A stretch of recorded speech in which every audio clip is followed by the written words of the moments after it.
Assalamualaikum warahmatullahi wabarakatuh. Selamat bertemu kembali dengan Ibu Yulien Oktaviani dalam video pembelajaran sejarah. Setelah pada video sebelumnya, Ibu membahas tentang peran PDRI sebagai penjaga eksistensi Republik Indonesia.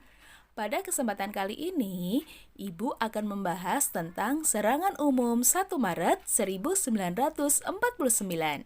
Silakan kalian dapat menyimaknya dengan baik. Terima kasih.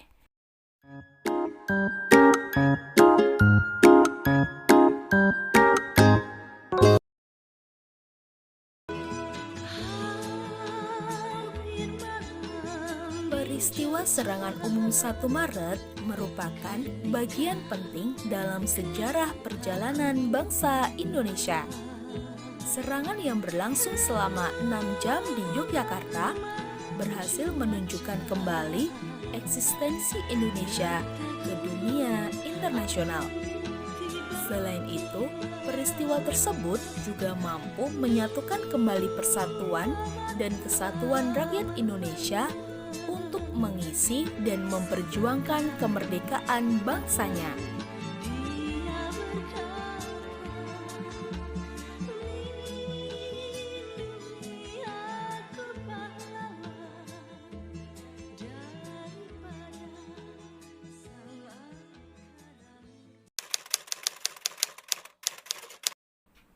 Sejak awal 1949, segenap jajaran militer TNI sudah siap siaga melakukan penyerangan dan penjagaan di Yogyakarta.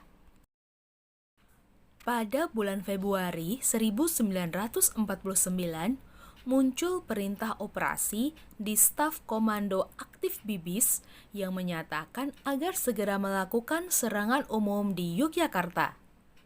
Letkol Soeharto mendapatkan perintah untuk merumuskan strategi dan taktik penyerbuan. Setelah pembagian sub, Soeharto mulai menjalankan rencananya.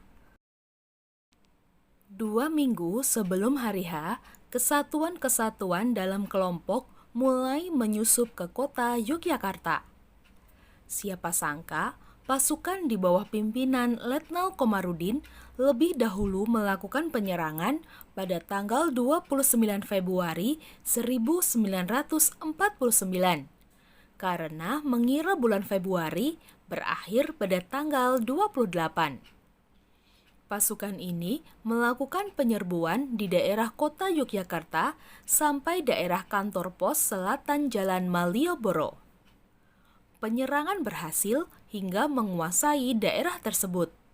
Namun, karena salah perhitungan tanggal, pasukan ini bergerak sendiri sehingga mudah dipukul mundur oleh Belanda. Pada saat itu, Yogyakarta berada di bawah pimpinan Kolonel Van Langen yang berada di Hotel Tugu.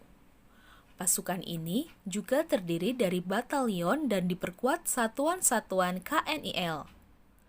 Letkol Soeharto sebagai Komandan Brigade 10 memikirkan rencana untuk melakukan serangan balasan terhadap tentara Belanda. Soeharto membagi kelompoknya dalam 7 subwehkreis yang berada pada masing-masing tempat. Setelah sepakat dengan Jenderal Sudirman dan Kolonel Bambang Sugeng, akhirnya misi penyerangan dilakukan.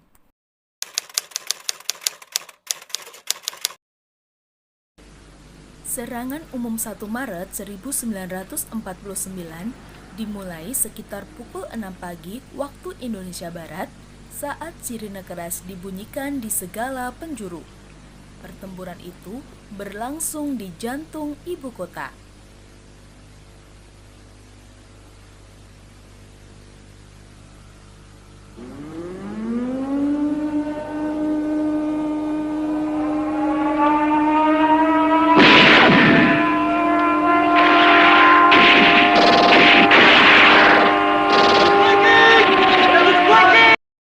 Dalam penyerangan itu, Letkol Soeharto sebagai Komandan Brigade 10 Wehkreis 3 langsung memimpin pasukan ke sektor barat sampai ke batas Malioboro. Sementara itu, sektor timur dipimpin oleh Venje Sumual. Sektor selatan dan timur dipimpin oleh Mayor Sarjono dan sektor utara oleh Mayor Kusno. Kemudian, wilayah kota dipimpin oleh Letnan Amir Murtono dan Letnan Masduki. Selama 6 jam, Tentara Nasional Indonesia bersama rakyat berhasil menguasai ibu kota Yogyakarta. Pertempuran semakin memuncak pada pukul 11 waktu Indonesia Barat ketika bala bantuan musuh datang dari arah Magelang yang terdiri dari pasukan kavaleri Nika dan komando Gajah Merah. Dan tepat pukul 12, pasukan mundur ke front masing-masing setelah selama 6 jam menguasai Yogyakarta dan menuju Tanjung Tirto dan Maguwo pada keesokan harinya.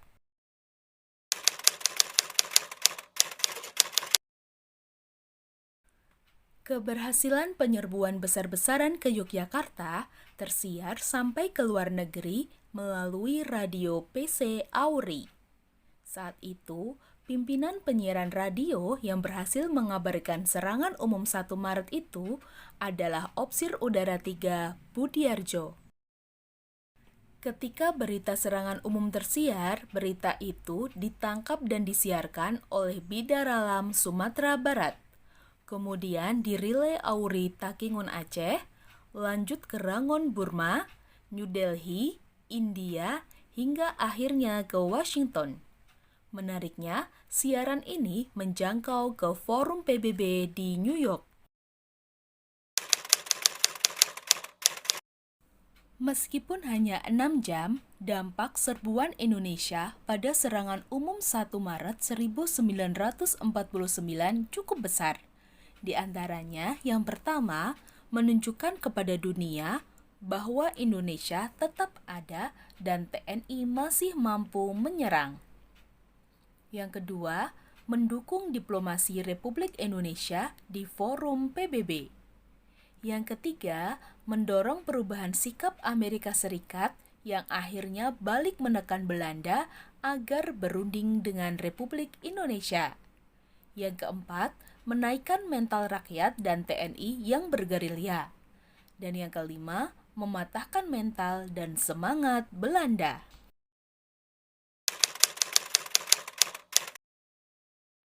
Untuk menghargai jasa pahlawan yang gugur dalam pertempuran itu, maka dibangun monumen serangan umum yang berada di pelataran Benteng Vredenburg, Yogyakarta. Selain itu, rumah berbentuk limasan yang dulu dijadikan tempat PC audio Auri telah dirubah menjadi museum. Di depan rumah terdapat monumen stasiun radio PHB Auri PC2 yang dibangun pada tahun 1984. Sementara itu, untuk perangkat radio yang saat itu digunakan untuk menyiarkan serangan umum 1 Maret disimpan di Monumen Jogja kembali. Nah, itu tadi anak-anak pembahasan tentang materi sejarah serangan umum 1 Maret 1949. Semoga kalian dapat memahaminya ya. Terima kasih atas perhatiannya. Sekian saja. Wassalamualaikum warahmatullahi wabarakatuh.